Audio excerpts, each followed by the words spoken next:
अगने में ठाड़ी भाई नंदी तो भाभी से आ रज करे भाभी से आ रज करे ओ। अगने में ठाड़ी भाई नंदी तो भाभी से आ रज करे भाभी से आ रज करे ओ।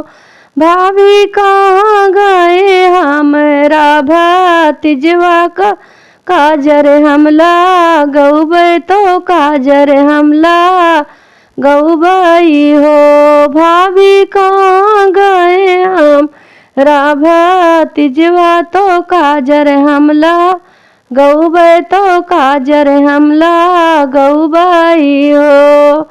इतनी बचन सुने भाभी तो नंदी से आ रज करे नंदी से आ रज करे हो। नंदी नाही देबै अपन लालनवा तो काजर हमला गौबै तो काजर हमला गौबई हो। इतनी बचन सुने भाभी तो नंदी से आ रज करे नंदी से आ रज करे हो। नंदी नाही देबै तोरा भतीजवा तो काजर हमला गाय लेबै काजर हमला गाय लेबै हो। इतनी बचन सुने नंदी तो लालन का उठाइली भतीजवा उठाइली हो। नंदी खेलावे लागी अपना भतीजवा अगने वामे नाचे अगने वामे नाचाई हो। नचते नचत आई भाभी तो हाथेवा से छोड़ली हाथेवा से छोड़ली हो। बहनी तनी बचन जब सुनी नंदी माना ही मन दुख भय माना ही मन सोचाई हो। बहरे से आवे बीरन भैया तो बहिनी से पूछे तो बहिनी से पूछाई हो। बहरे से आवे बीरन भैया तो बहिनी से पूछाई बहिनी से पूछाई हो। बहिनी का मन संकट तोरे जियरा तो नयन आंसू ढूरे नयन आंसू ढूरई हो। काऊ काही मोरे भैया का हाथ डेरी लागे का हाथ लाजी लागई हो। काऊ काही मोरे भैया का हाथ डेरी लागे सुनत डेरी लागई हो।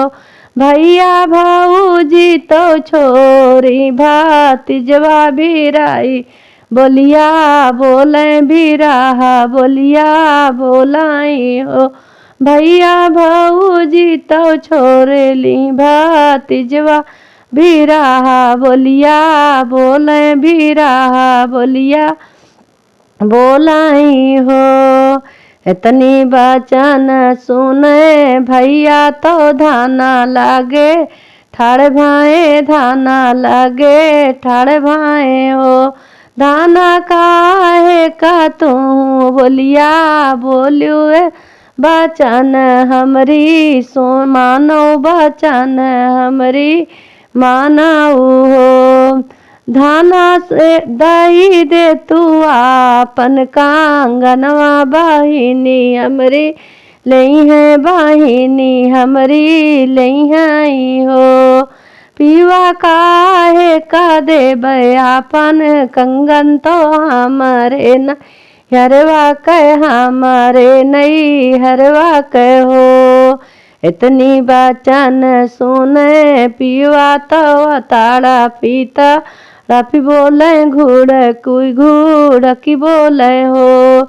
इतनी बचन सुने पिया तो हाड़ा पीता राफी बोले घूड़ की बोले हो। धाना दई दे तू आपन हरवा पाइन बहिनी जई है पहित बहिनी जई है हो।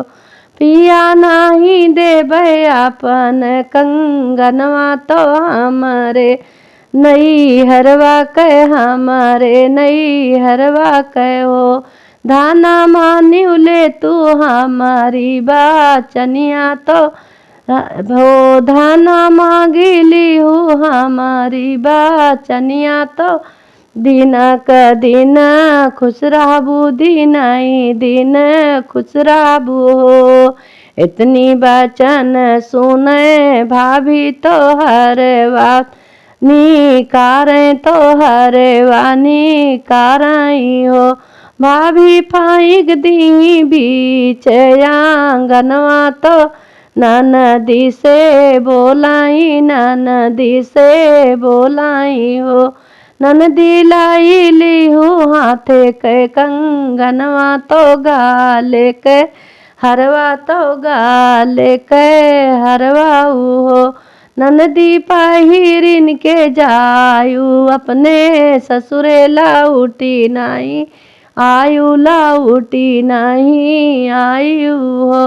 ननदी लाई ली हो हमारा कंगनवा तो गा लेके हरवा पाहिनी ससुरे जायु पाहिनी ससुरे जायु लावटी नहीं आयु लाउटी नहीं आयु हो।